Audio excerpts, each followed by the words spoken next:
There's two types of people in level two. There's those people who are in level two and they're just temporarily there. They have the education already. They have all the skills. They just need time. The second group of people is people who are kind of barely saving money, maybe not saving much at all. And those people usually will stay in level two for most of their life. Maybe they'll get into level three if they're lucky. But it's one of these things where those people aren't saving a lot because they don't have a high income. That's the truth. If you actually look at the data, and I think this is one of the biggest misconceptions in all of personal finance, it's like those people are poor because they make bad spending decisions. That's true of some poor people. We all know some person like, wow, they spend crazy. They don't have money to be spending like that. Like we all know someone like that. But if you look at aggregated data sets, on average, that is not true. People in general spend more money as they make more income. However, the rate at which they spend more is slower than the rate of income growth. So what that means is imagine there's a wedge, right? Imagine you have an income of 20,000, you spend 10,000, right? So you're saving 10 grand a year hypothetically.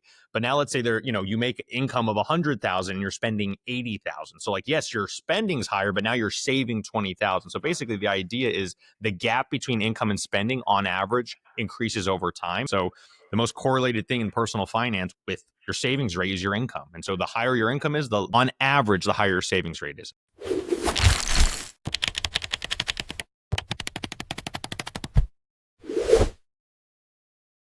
Our guest today is Nick Maggiulli. Nick is a financial expert and author. He graduated from Stanford University with a degree in economics, where he served as a research assistant, and he also worked in the Federal Reserve. After working as an analytics consultant, Nick started Of Dollars and Data in 2017. It's a very popular finance and investing blog. It gets millions of views annually. In 2018, he joined Ritholtz Wealth Management, one of the fastest growing RIAs in the country. Then in 2020, he became their chief operating officer. Has published 2 books now. First one was Just Keep Buying in 2022, which has now sold over 100,000 copies. Now he's published Wealth Ladder, Proven Strategies for Every Step of Your Financial Life. It's in July. Thank you so much, Nick, for joining us. I appreciate you having me on. Yeah, sure. I want to just first talk about a previous book. If we talk about Just Keep Buying, I would say the core thesis of that is that the continuous purchase of a diverse set of income producing assets is the most reliable way to build wealth over time, regardless of what's happening in the market. How would you summarize the core thesis of Wealth Ladder? The core thesis of the wealth ladder is that your financial strategy should change over time, and especially as you build wealth. Just keep buying. That's a great thesis for a lot of people, for the vast majority of people. If I don't know anything about you, so that's what I would tell you. But if I know something about you, if I know kind of where you are, as I say, on the wealth ladder, where how much net worth you have, your wealth, just that one piece of information, I can then tailor the advice. Because I think just keep buying is great for a certain subset of people, but for other people, if you're deeply in debt, that's not really the advice you need. Oh, you just need to be buying more S&P 500s. Similarly, if you're trying to get to have $100 million, $10 million, just really, really extreme wealth, just keep buying. Buying the S&P 500 and having a standard job isn't going to get you there either. So I think it was this realization that we need to change our advice as we build wealth. And as I say this in the intro, a fitness instructor would give different diet and exercise advice to someone who's like morbidly obese versus someone who's like a well-trained athlete. And so those two, how they would cater that advice would change. The principles are going to be the same as like diet, exercise, sleep, etc. But they're going to change their advice a little bit. They're going to kind of give, hey, follow this strategy versus this strategy, depending on where you are. And so I think we can apply that same set of thinking to the financial world. And that was the premise of the wealth ladder. I love because people give very generic advice, generally financial advice. It's just we're kind of talking over each other, and you pointed this out in the book too, like, oh no, it's wrong, it's right, but it's more nuanced than that. It's wrong in some cases, it's right for some people. So I think it's really important to have that like step by step mentality that you're trying to bring out. Yeah, I appreciate that. And that was the premise of it is like, hey, just keep buying. I wrote a great book, but it's not applicable for everyone. What if I can come up with the framework that's more all encompassing? So kind of zoom out a little bit and say like, what's a bigger way of looking at wealth and thinking about wealth building and the investments around that, the spending strategies, the income strategies, et cetera, and just summarizing that in the wealth ladder.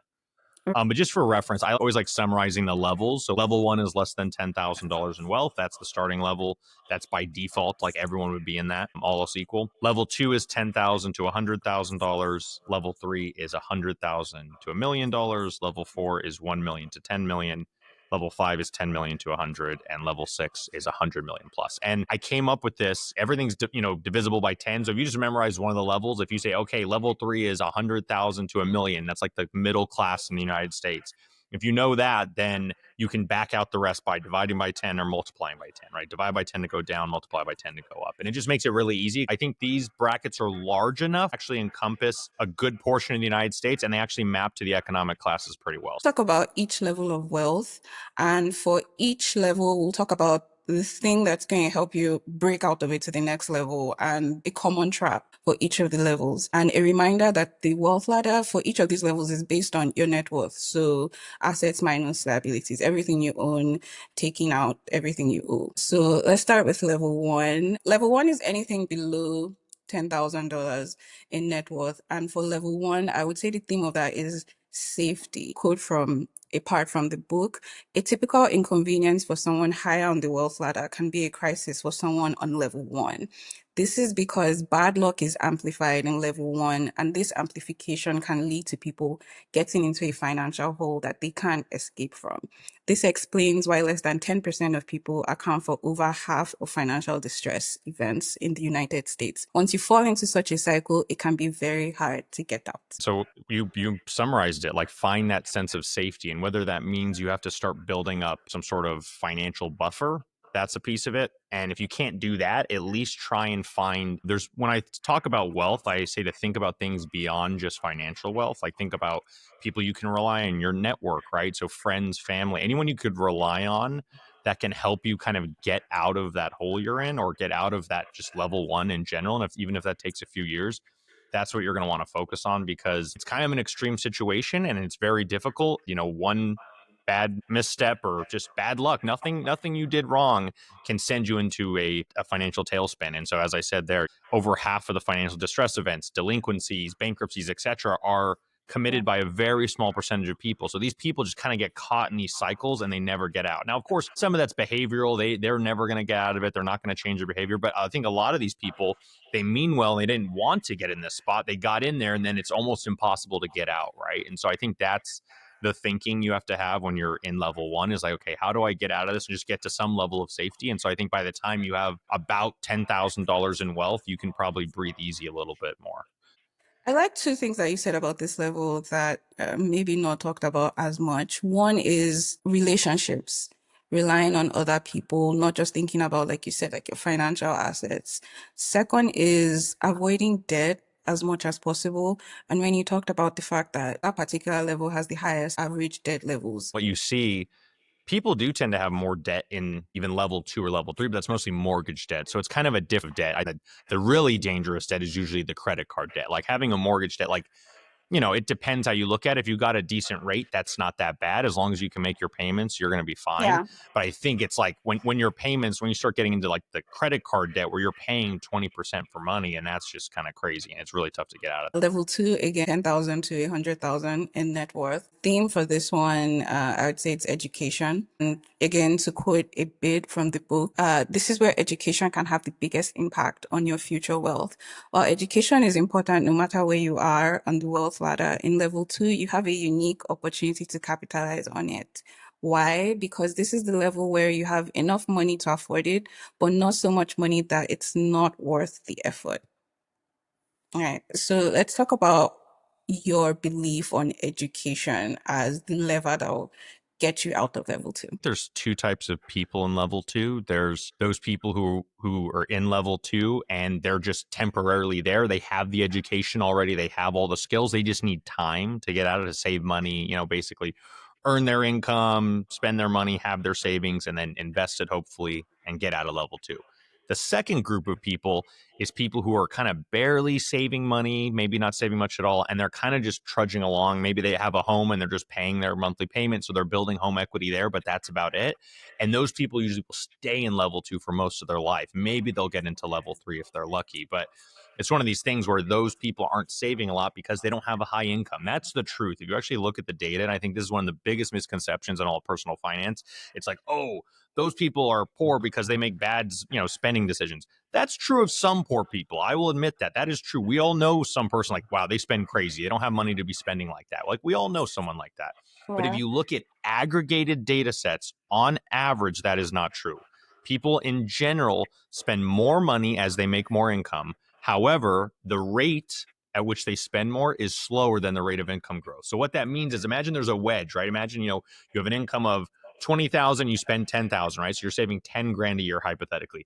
But now let's say you make income of 100,000 and you're spending 80,000. So like, yes, your spending's higher, but now you're saving 20,000. So basically the idea is the gap between income and spending on average increases over time. And so that's higher savings. And so the most correlated thing in personal finance with your savings rate is your income. And so the higher your income is, the on average, the higher your savings rate is. Now, of course, you're gonna be like, well, Nick, I know a rich person that spends all their money. They are the exception. That is an outlier. That is Mhm. generally not the case. Most people with higher incomes save more money. And so why do I talk about education? Because education, and there's different types of education, is one of the ways to raise your income, whether that's through credentialism, like being a doctor or a lawyer, whether that's through an economics degree, going to business, get an MBA, right? There's those options as well. Or just learning other trades, like learning a trade, learning how to code. Like, there's a lot of different things that can make money. Yeah, I like this point because it's one of the big themes of your writing, which is one of the most important things to focus on, especially in the early stages of the investing journey, the wealth ladder, is your income and building up income generating ability, whether that's through, for most people, through your job, your career, or through maybe you have a business, but most importantly, getting cash in rather than focusing on investment returns or the points on your portfolio at the beginning where your returns are not matching your income just yet. I really appreciate that the book does go into some ways as much as possible about increasing your income, finding your unique advantage. We're going to talk about that too. But people do not focus on that income part. And yeah, it is weird because it's the highest lever you can pull for actually moving up the wealth ladder. Level 300K to 1 million, the theme for that is investing.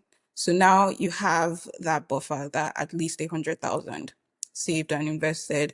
And from the book, level three is where the way you approach your investments can transform your future wealth. The reason for this is simple math. One with 100,000 invested will earn 10 times more than someone with $10,000 invested, all else being equal. But even when all else isn't equal, the person with more money invested can still win out. This is because a 2% return on $100,000 is bigger than a 10% return on $10,000. The higher investment amount more than makes up for the lower overall return. I love how simple and clear this is. Like, Yeah, I appreciate that. And when you're thinking about this, and I bring this up because so many people are like, oh, I got to find the next big thing. It's like all that time you could be spending on like trying to get a 20% return or whatever. Like, I guarantee 90% of people doing that would be better spent spending that time trying to raise their income or do something else that's going to create more money than that return would create. And just like the example you gave, right? It's like, a 10% return on $1,000 is $100, right? It's not that much money, right? But a 1% return on $100,000 is $1,000, right? So it's like, it's just, it's night and day difference. And even when I look at my personal finances, I actually track this pretty well. So every year I say, how did my net worth change from the prior year? How much is from me saving money? So let's say I'm just gonna make the math easy. Let's say I saved $100,000. And let's also say I'm doing this for them to make the math very easy. Let's say I had $1 million portfolio, right? And let's say, hey, my portfolio got a 5% return. That means my portfolio, my money earned me 50K. But if I yeah. saved $100,000, that means I earned myself 100K, right? And I've done this every year since I've been working, right? And then I add up the totals and I say, okay, how much of my money that I have today is from me working and saving money versus how much is from how much my investments have gained me. And to date, I'm 35, so I'm probably like mid career, you would say. 75% of my total net worth is from working. It's not from the investment side. And I've been investing. I think I've done everything properly. I was an index investor early. I didn't make really many mistakes. I made minor ones here and there, but in the grand scheme of things, I've been buying, US stocks, international stocks, REITs, all this stuff since 2012. And I've been doing it consistently. I have not sold any investments really. I've just rebalanced. And Mm. even despite all that, only 25% of my net worth today comes from the investment side. Almost all of it has come from my income. And so and of course, one day that may flip, at some point, if Yeah. my investments take off more. But that's the thing to think about when you're realizing that is like, yeah, when you first start out, it's all going to be your income. And then eventually your investments will start to catch up, but it's going to take time for that to happen. Yeah. Do you also think, I mean, on the flip side, that a lot of that is because you have this diversified portfolio? Like if you had concentrated on something that's very high returning and in a short period of time, like let's say your portfolio was mainly like Bitcoin or something, that could be a different case. Is that applicable to everyone every time? Yeah, well, I think in my case, because I have a diversified portfolio, the returns are a little bit less volatile and consistent. So because of that, I'm Yeah. going to get a consistent return. The risk of putting let's say I put everything into Bitcoin.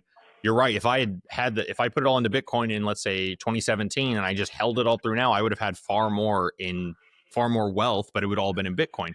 That also assumes I would have been able to hold, right? There I could have been putting it in, and at some point I went all in on something and I lost money. So there's also the downside. What you don't see is all the people that bought the concentrated stuff and then lost a lot of money. So I'm assuming, and my assumption is like all your money you invest is always going to have a positive long-term return. That's because in a diversified portfolio, on average, this is true, right? Throughout most of history. But if you Yeah. start concentrating, that's no longer true. You can put all your money into Bitcoin at some valuation, and if in the future it's much lower and you sell, you could take a loss. So you could actually be detracting from your wealth as a result. And so I've been fortunate that I've been very diversified, and so I don't have a super risky portfolio. And because of that, I've just been adding wealth. Just been adding over time. And so if you want to concentrate, you can, but now there is a risk of detracting from your wealth if we get into a really bad, you can imagine another 2022 coming, and I promise you, Bitcoin's going to be much below 100K and much worse than that, right? But who Yeah. knows? And I'm not trying to predict or anything. I don't want that to happen, but when things get really tough, all the risk assets sell off in a big way. Yeah, that's true. And I just wanted us to make that point specifically, which is the trade-off on return sometimes is, or most times would be just time. So if can you stay for a period of time in this particular asset, stay invested in that asset? For most people with volatile things like that, the answer is no. Like everyone wants to feel like they're the one person that will keep holding no matter no matter what, or without having any other type of investment. But yeah, for the most part, people are going to panic and sell, and that's like the worst time to do that, probably. Yeah, I just think no one knows the future. For example, if you went back to, let's say, 2018, 2019 and said, okay, these are the two most popular cryptocurrencies, Bitcoin and Ethereum. Everyone was like, the tech on Ethereum is way better. Ethereum's going to way outperform. And it was the exact opposite. Ethereum hasn't done anywhere close to as well as Bitcoin has done. Yeah. And Ethereum hasn't even done as well as a bunch of random altcoins that are just not worth anything. They're just kind of meme coins, right? And so it's funny that the thing that everyone knew, Ethereum's the future, everyone's going to be on Ethereum, people realize that actually they realize that's not true, or at least it's not true at this point in time. And so I can give you so many examples of people that were very convinced of one thing, they could have put all their money in, and they are not doing as well as someone who would have had a diversified portfolio. So Right. I think one, this is a good segue to the next level. But before that, I wanted us to talk about one thing you also mentioned in the book, which is the composition of these investments does matter. What type of investments and how liquid they are. You called it cash producing or income generating types of assets versus things that just save you money, like your house, or how you having your own home saves you from the cost of renting, for example, versus stocks that actually produces income for you. So how would you say that, especially as a young person, 20s, 30s, that you should think about that kind of asset allocation? I think the main thing that I obviously recommend is to own income producing assets, mostly income producing assets. So I would say anywhere from 85 to like 95% should be an income producing. And what do I mean by that? That's like stocks, bonds, real estate, farmland, private businesses, whatever, anything that's actually creating income, I Yeah. think you can have money in these other assets, which are called non-income producing. So stuff like gold, Bitcoin, crypto, wine. I mean, you can name a bunch of these where the price of the thing is only based on what other people are willing to pay for it. Now that's true of everything. Every asset's like that. Even a stock is like that at the end of the day, right? So it's always based on what people are willing to pay for it. The difference is usually there's some fundamentals there. There's some company that's doing something that's creating value that's kicking off these cash flows. And so I feel like that's a little bit more, I don't know, the fundamentals are there in a way that it's hard for me to make the same argument with gold. I know gold's been around for forever and this company hasn't. That's fair as well. But we can make arguments back and forth. I think just in general, on average, income producing assets are the way to go. And if you actually look across the wealth ladder, every wealth level, the higher you go up the wealth ladder, has more income producing assets than the level below it on average, right? And so I'm saying all the wealthiest people have more of their money as a percentage in income producing assets than people with less wealth, right? So level 4 has more than level 3, level 5 is more than level 4, and level 6, and not just absolute, I mean in percentage basis, right? Yeah. That's the difference too. It's not just the absolute number, which obviously would be larger, but on a percentage basis, they have even more of their wealth in income producing assets. So I think that's the main theme, and all the data suggests that as well. We're talking so much about balancing like risk versus return. And that's interesting for the next point because level 4 is about starting a business, which is probably the riskiest investment you could make for wealth levels of 1 million to 10 million. And the whole premise of that, which I really want us to talk about, is that you could get to the 1 million level, level 3, without starting a business or just by having a high enough income and saving for a period of time, investing diversified portfolio, consistent returns, everything like that. But once you want to break into like the 10 million band, then you need to start taking on these levels of risk. The quote from the book, unless you're a celebrity, like an actor, musician, professional athlete, etc., your job likely won't generate enough income to get you to level 5. But do you know what you could do starting or joining a business that eventually sells for a lot of money? In either case, you'll need to focus on getting one thing, equity.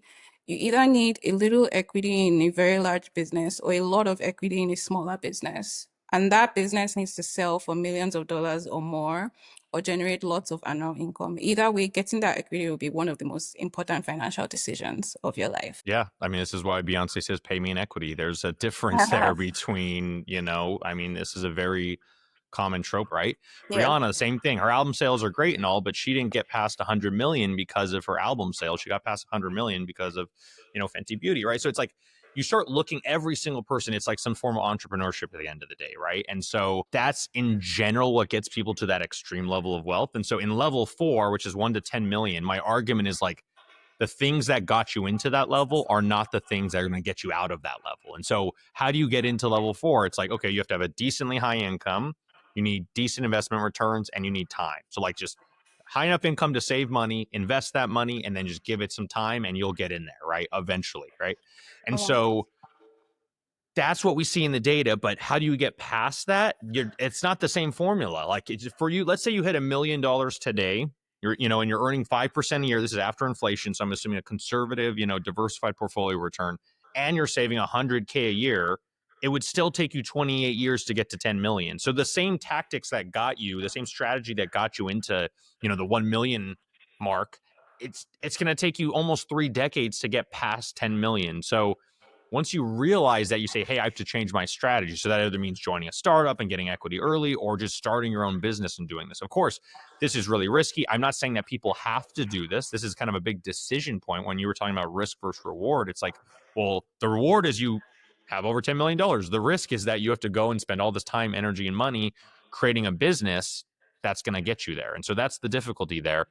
And I do think, though, my counter is that if you are going to start a business, I think people in level 4 are more suited to do it than people lower on the wealth ladder, only because they have money. And by money, they probably have experience too, unless they're like a trust fund kid. They had to work to get that. And so they kind of know their industry a little. So if anyone's going to succeed, and I talk about this in the book a bit, it's someone with experience and money who's maybe a little older. And so I think it's completely fine to start a business in level 4. And if you had to, I'd say start it in level 4 versus in level 1. I think those are very different times to start a business. And I also think you're more likely to succeed if you're in level four. The difficulty though is it's risky. And do you want to do that? That's kind of the big question you have to ask yourself. Yeah, that actually tracks with what I mean. A lot of successful business owners would say. I talked to someone the other day for We Made It in America, and he started a wildly successful business.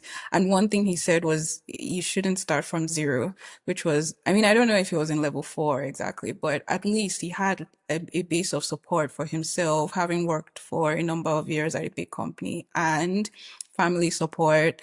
So yeah, I think most people would, even people that have done this, wouldn't say you should start from level one. So Yeah, so yeah, you don't that's have to be in level four, but I think by the time you're there, you definitely have more of a cushion than you would. advantages. Yeah, Yeah. even if your business fails, you can go and take 50 grand, start a business, and you let 50 grand on fire. Who cares, right? You're probably still going to be a millionaire, right? So I think Yeah. that's where you really de-risk, and it makes sense if you think about a lot of the famous founders in the United States, like especially tech founders. A lot of them came from well-to-do families that probably were in level four. I mean, Bill Gates' family would have been in level four, if not level five, at Yeah. his when he was younger, right? Same with the Zuckerberg family. They were all well-to-do families that had money and could do this. So I think that's a big thing to keep in mind is there's a reason these people can take these risks because if the worst case scenario, they just go back home with mom and dad and they live in their nice house, right? So it's like they're Yeah. not going to be homeless on the street. They're not going to have to worry about a lot of those things. They just have embarrassment, public embarrassment of failure, if that's even an embarrassment. That some would say it's valiant that you at least tried. I don't know. We can debate that. So Yeah, in yeah. some industries, it's a good thing. It shows some type of agency. And to your point, I would say also, aside like the financial cushion, at that point, you probably, like you said, have experience and connections and the network that will make you work. Like mentioning Bill Gates, and I don't know how true it is, but there's this story about the fact that his first customer came from the fact that his mother was a co-board director with the CEO of the company that was his first customer. So something like that, some types of networks or experience or validation that can actually make you successful, right? And not just the money itself. Yeah, it's like wealth access. All those things are kind of very Yeah, tied correlated and together. having that. Yeah. And once again, that's like level four, level five ish type stuff where that's going to happen. So Yeah. Also, there's this tweet that I'm going to put up, which I really speaks to the whole point, where someone was like, I hate to break it to you, but you'll never get rich investing in index funds. And then you were like, these tweets go viral because of how vague they are. But what is rich? If rich is 1 million to 10 million, then yes, you can get rich by investing in index funds. But if rich is above 10 million, then index funds won't be enough. You'll need to have a business or super high income to make this possible. And yeah, I mean, I agreed with that, which is another point is just for the level of risk and effort that getting that business or super high income to get above 10 million, the level of risk that that takes and stress, Mhm. most people would not want that. Or they would even be better off on like a risk adjusted basis, not doing that because compared to what they would gain, it would probably crush them. So Exactly. so yeah, I think people talk about the positive sides, and we're also going to talk about this because you talk about should you even continue climbing endlessly? But yeah, people talk about the positive sides, of course, of having this amount of wealth, but not the other sides, which is sometimes it can limit the amount of freedom you have, which is counterintuitive to what people want wealth for. Starting Mhm. your own business, sometimes you're a key man risk. I remember the pandemic period as well, where Sergey Brin, the Google co-founder, had to start coming back to the office because so many things were happening. And now with AI, he's doing that as well. So it doesn't, even though he's technically retired, it never ends. Kind Yeah. of. Yeah. So yeah, I think people don't realize the amount of stress. I think if more people thought about that other side, they would be a lot more comfortable with 1 million to 10 million and staying in level four, and that would be cool. Yeah, no, I completely agree, and I think you brought up the key man risk thing. That's the premise of the book, E-Myth Revisited, which is like, are you building a business you can sell, or are you building a business that relies completely on you, and then you're basically selling someone a job? Like, okay, yeah, my business makes $300,000 a year in profit. I don't pay myself anything, but I have to work on the business 40 hours a week. It's like, okay, so you're selling a job that makes 300K a year to someone, which some people will be happy with that, but not everyone's going to want to do that, right? Some people just want to buy the business and have the cash flow and don't want to have to work 40 hours a week for that cash flow. And that's kind of realizing that is like, am I building a business or am I building a glorified job? And thinking about that is incredibly important within the level 4 framework. I'm just going to put together level 5 and 6. Level 5 being 10M to 100M. The theme there will be scaling the business.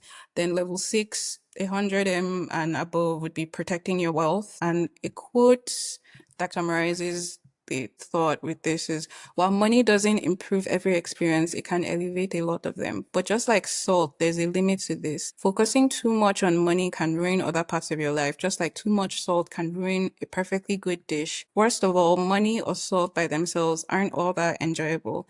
The issue here is that both money and salt are only valuable relative to what's around them. So if you don't build a life with other kinds of wealth that the world has to offer, then you will have climbed the wealth ladder for nothing. That's something that a lot of people overlook when they're building wealth, especially when you're getting to extreme wealth. And that's where we start to see a lot of these things break down. With part 3, it's like, how do I make level 5 and 6 accessible to most people, even though only 2% of the population is going to ever be in there?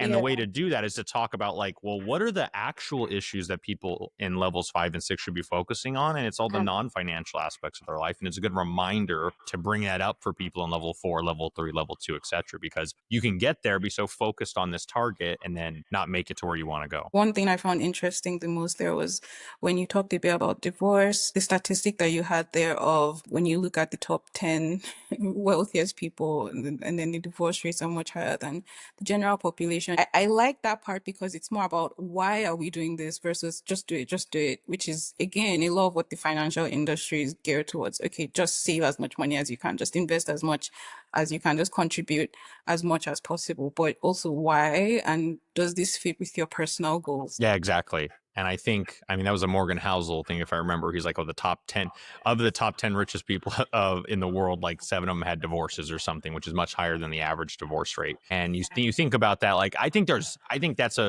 an interesting statistic, but it's like also at the very top end of the range. There's so much more. It's probably fame and all these other things that interfere with your life that aren't just money. So if I guess on average, I think people with more money, I think have probably a lower divorce rate than those with less. If you look across like the wealth spectrum, that's generally true. But once you get into extreme wealth, like I'm not sure anymore because like the data is less populated, less sparse. We don't really know all that stuff. But I think it's more interesting to think of it in that way.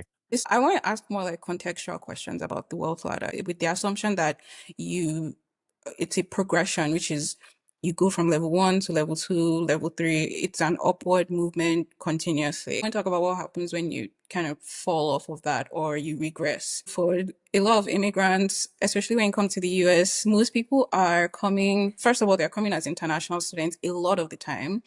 But in most cases, people are starting their lives over financially because you make a lot of investment in order to move. If you're an international student, to maybe take the loans out to study here, and things are usually way more expensive than where you're coming from. And the assumption with doing that is that I'm going to move back now, but long term, I'm going to make more than the cost of this. So what happens when you deliberately make that kind of investment that sets you back? It doesn't have to be a perfect answer, but what kind of like strategies and mindset should you have for taking that step back to kind of like stoop to conquer? Yeah, I think you have to really think about the future and have a long-term mindset because if you actually look at the data on like which individuals have the highest like student loans and student debt loads, it's usually people who go to professional school. So that's going to be medical school, getting a law degree, right, etc. They find that the people that have the highest debt loads tend to also have the highest incomes after. So this is generally correlated. Of course, there's exceptions. There's the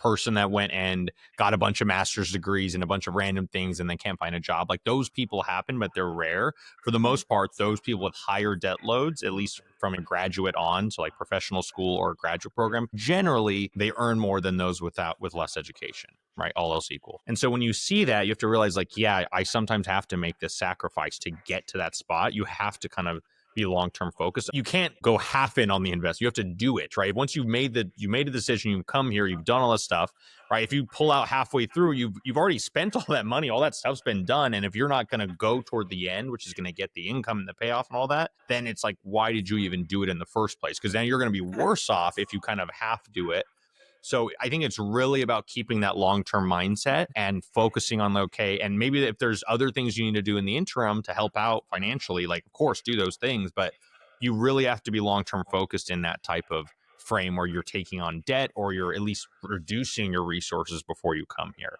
And so it's like one of these binaries is one or zero. And so a lot of times, like if you don't get that degree, it's not, you're not going to be able to get the job, or you don't get that, certification, you can't get the job, etc. And so that's what I would say to focus on is like think a little bit further into the future and say like, hey, remember why you're doing it and remember why you got into this in the first place. Because if you give up, if you lose that motivation, give up hope some portion along the way, you're never going to see that payoff. And then you're going to be far worse off than if you had just never done it in the first place and stayed in your home country. So that's how I would think about it in terms of framing. That's good life advice, not just financial. So, what about this? The wealth ladder is based on net worth. And when you think about people that, like Henry, high earners, not yet rich, and on the face of it, they have lower net worths, right? So, on paper, they may be on level one, technically. But if you take out, let's say, a one major line item, like let's say their student loans, then they would be on like level three or so. And there was a part of the book where you said people should spend to the level of their liquid net worth, not just like the general net worth, which might consist of a lot of illiquid assets. Do you think that there's a version of that that's like the opposite, which is where people in a technically lower level should spend or should work with the tools of a higher level or take the principles of the higher level, because technically they are on paper one level, but essentially in substance they may not be on that level? Or is that just, or how should people think about it? Should they still work with the lower level mentality? I think it depends. So, for example, even though like when I graduated college and I was 22 and my net worth was, less than $10,000, I would never consider myself in level one only because I had family I could fall back on if I had to stay somewhere or I had a network of people. So, I think you have to maybe value things on your balance sheet a little bit differently and say, like, okay, how much is this actually worth? And you could try and value your education or something and kind of come up with a fair estimate of it. I think that's the way to do it. I don't think you want to go too extreme in that direction. Like, yes, maybe you're not in level one when you do that, but I don't think you want to be like, well, oh, look, if I didn't have these student loans, I'd be in level three. It's like, I don't know if that's the way to think about it. I think you want to kind of give yourself a little bit of credit. Like, hey, I have an education, I have this thing, I have this asset that's going to help me earn income in the future. That's great. But I wouldn't go too far. Like, I wouldn't skip more than two levels. Like, you can move one level because of that, but I wouldn't move you two levels because of that, because I think it's a little too extreme. And so I think once you start going beyond that is where you're taking on risk in your spending in some way or another. And what a lot of those people do, you hear about these stories of like, I paid off, $100,000 in debt in 3 years. Like, great. That's an incredible story, right? Like, that's kind of the stuff. And that can only happen when you're spending probably according to a level one or level two wealth level. And that's the way you do it. Just to go back to what we were talking about, growing your income, I really like that topic. And I like the fact that you talked about income, growing your income and streams of income, talking about that in depth, because a lot of personal finance books talk more about, investing and budgeting than actually earning. And like you said, your income is the biggest determinant of your wealth and your prospects. So even when they do mention it, it's just mentioned, like it's just something you have to do. There's no how to, there's no kind of framework to think about it. And I like that you had there in the book synthesis of ideas from different thinkers, people that I like to, Paul Graham, Naval, and synthesize them in a way that is very practical for people. And it came down to three things: what you're good at, what you're interested in, and what people will pay for, or some kind of combination of at least two of them. I know that's going to be a personal determination for everyone. Like, everyone is going to have a different thing that applies to, and it's something you have to go through for yourself. But for you, and with what you're doing with dollars and data, and then with Ritholtz Wealth Management, how did you move through that process yourself of finding out what you want to work on? So when I graduated from college, was like an economics major. I knew I was interested in that type of stuff, and so I ended up going into economics consulting, or what's called litigation consulting. I learned how to program. I started enjoying that as well, and I happened to be pretty good at it. So I think I had this like enjoyment and interest thing, and I was obviously getting paid, for this, which Yeah. was like the best combination. But I was also like even more interested in personal finance than I was in economics or data or anything like that. And so I was like, hey, what can I do to use the skills I have, which is my data background, and apply it to the world of personal finance and investing? And that's kind of how I came up with the blog and everything.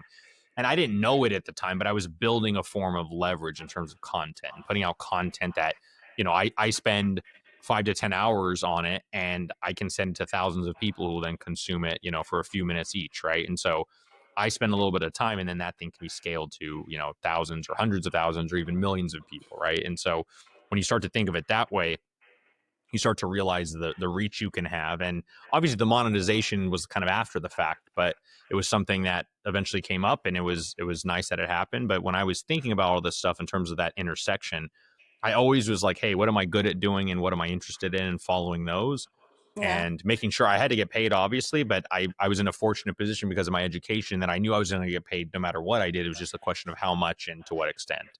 So I had to Yes. focus on those things. So there was this interview you did.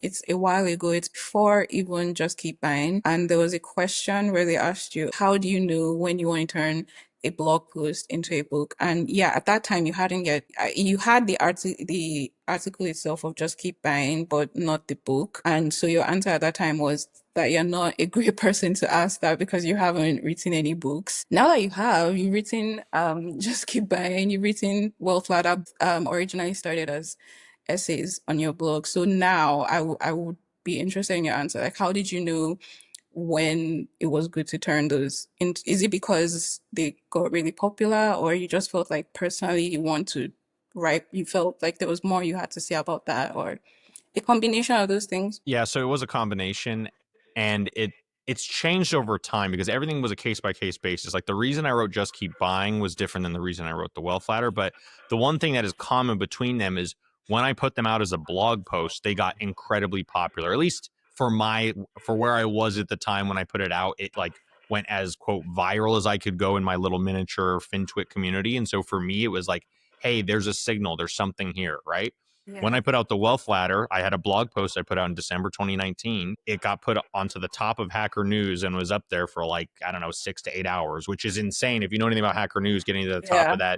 that thing is like, and it's very tough and it gets upvoted. So, and I still have all the comments. I went through every single comment that was left on my article. I went through every single one. I tried to address every single critique in there in the book because I'm like, hey, this is something people are going to ask. Well, what about this? Well, should we use liquid net worth? I addressed that. Oh, what about this? I addressed that, right? I went through every single comment on that thread and I addressed all of them in the book, right? And I said, okay, people like the idea, but there were still these like, what? It was incomplete, right? It was just a blog post. I spent 5 to 10 hours, whatever. And then, once I started thinking through it more, I said, okay, how does it apply to income? How does this apply to these other parts of my life? How am I going to talk about each level? I just spent a lot more time digging through this framework, which was like a fun idea at the beginning. And I said, wait, I can make this into a much bigger concept. I think Mhm. popularity is one thing to look for. And then can this become a book? Not every idea can become a book. Some can.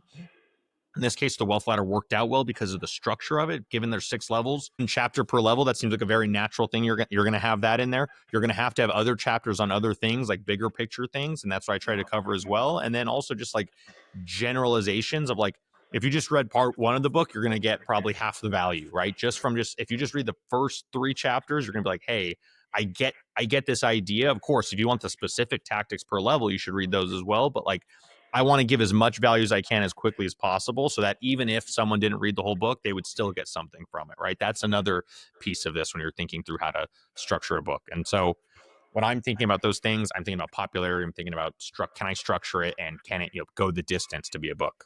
So it's kind of similar to the factors for how to like know what you should be working on. So what people are interested in, what you are interested in as well, what they would pay for, and what can become a book, like what has enough like meat on it to grow into its own thing. Do you still feel like that's how you want to write books, which is originally as essays, prototyping those ideas and then becoming like larger bodies of work? Yeah, I think that's the best way to do it. I don't know how people write PhDs in these academic papers because they get one shot on goal every year, maybe every few years, versus like I'm throwing stuff out there every week. Some things are gonna hit, some things aren't gonna hit. And it's fine. No Yeah. one remembers unless it's like really bad or a terrible take or something. Like generally, if you just put out an okay post, no one remembers it. It's fine. But guess what? You're judged by your best work. You're not judged by your average work, right? Oh yeah, Yeah, yeah. there's this kind of I can't remember who this guy named Adam Strong. I can't remember his name, but he's a blogger and he came up with this idea of I think it's called like the strong link problem. But basically, it's like in certain industries, like you're judged based on only your best work. So you can have a lot of failures. It's okay to have a lot of failures. Music is like this, right? Who cares if Yeah.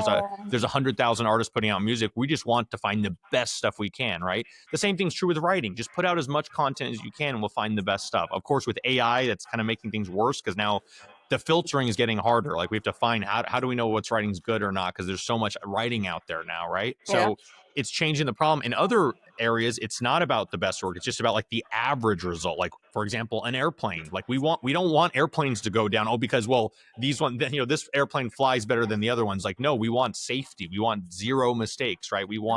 That's a very different where we want the average result to be very different than like the best result. We want these to have a very tightly defined range. And so thinking through that, I think is how you approach it. So with creative pursuits, you want to just put out good stuff. Obviously, I say raise the bar as high as you can, but then get more shots on goal, figure out what works and what doesn't. This is such a brilliant concept and way of putting it because it just made me think about like because I listen to a lot of Taylor Swift songs. I mean, she's my favorite artist, right? Mm-hmm. Like, not everything is a classic. I would say most are not. But then when it hits, it's like so. Yeah, just keep producing, and then you never know what's going to click. And even me personally, I feel like I write and I tweet, and I would say like maybe 90% of that gets no engagement whatsoever.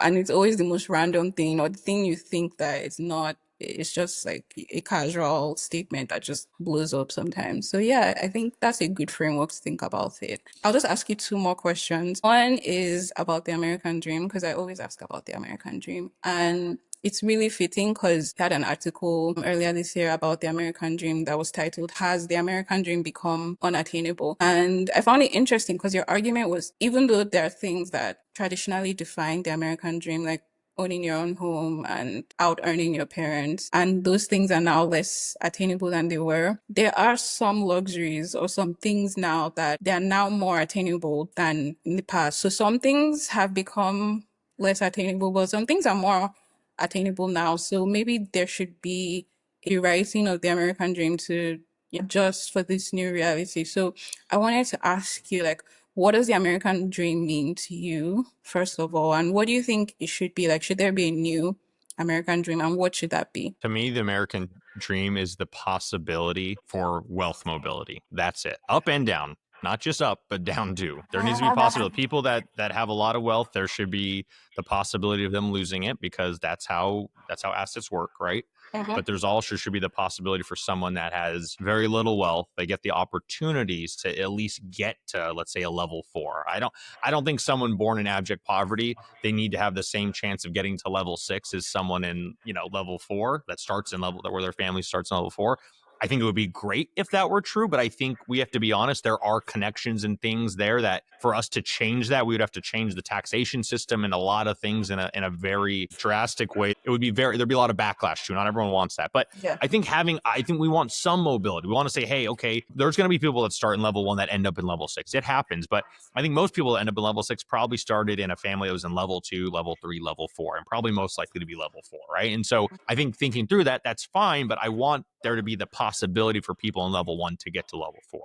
I want that to be I care more about that than anything. And so when I think about the American dream, it's just changed a lot. If I talk to people my parents' age and say, hey, how much did you travel when you were younger and what type of travel did you do? They'll say, oh, maybe I would have got on an airplane once in a while, but I mostly would drive somewhere, right? Like we drive to a lake house or we do this or do that, whatever. That's the type of, or for my family, for example, we grew up in Southern California. They would drive to Vegas. That was their vacation. And so for most of my childhood, my vacations were us driving 4 hours to Vegas. Because if you're in California, that's where you go. I never got on an airplane. I never did any of that stuff. But today, kids today, airplane it's very normal to fly. Oh yeah, we go to Europe, we do this, we do that. And so there's more people flying than ever before. And it's not just people in level 4, like flight travel is much more common. So yes, and homes are getting bigger too. So it's kind of weird how it's like, oh, well, owning a home, it's like is not it's unattainable, but it's like the homes are a lot bigger now. If you look at like price per square foot, it's not as bad. It hasn't changed as much as people think. I think the American dream does need this kind of redefinition because consumption patterns are changing. You can't say, well, I need the house and I need to be able to travel to Europe once every few years, and I need to be able to, like,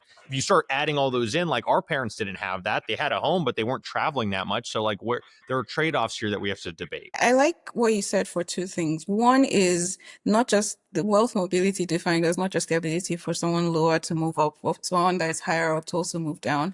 So I was reading this intergenerational wealth study in America, and America has one of the highest rates of just reorganization of what that looks like, what the top tier percentage of families who are wealthy, that gets reorganized much more frequently in America than a lot of other countries. So that's interesting because on one hand, it makes you feel like, oh, people don't stay wealthy. But on the other hand, it just means that there is more competition and more ability for people to move up. And it's not just going to be like this permanent class of aristocrats forever. So it is, I guess it's good for society. Last question is, what would you give like as just advice to a younger version of yourself? So thinking about the version of Nick that was just about to start um of dollars and data in 2017 and not knowing how far that would take you. If it was already 2017, I would have just told them, if I could only give them one piece of advice, I would say start focusing on your health more. Not that I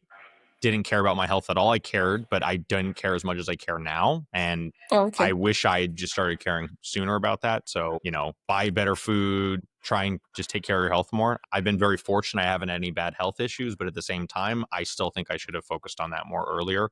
If I could go all the way back to when I was much younger, I would have said, focus more on your career early on. Do the investing thing. That's fine. Get it set up, but really just focus on your career because that's what's going to take things off in its own way. And if I go back, would I change anything? Not really. The only thing I might actually change is focusing on health more, doing the gym stuff earlier, running more, even sooner in my life. I don't think I would have changed any of the other like career decisions because I learned from them and then I got to make, quote, mistakes and different missteps. I would say, I wouldn't say major mistakes, but that's where I got to where I am today. So I'm very happy with everything. I've been very fortunate and lucky in a lot of ways. But I think the one thing I would say is the health stuff because I think that's the one thing it's hard to go back. You can't undo, 5 or 10 years of, bad habits necessarily like overnight. So that's where it's like it just takes time to build that. Thank you so much for sharing that. And thank you so much for your time and for everything. Yeah, of course. Thanks for having me on. I appreciate it.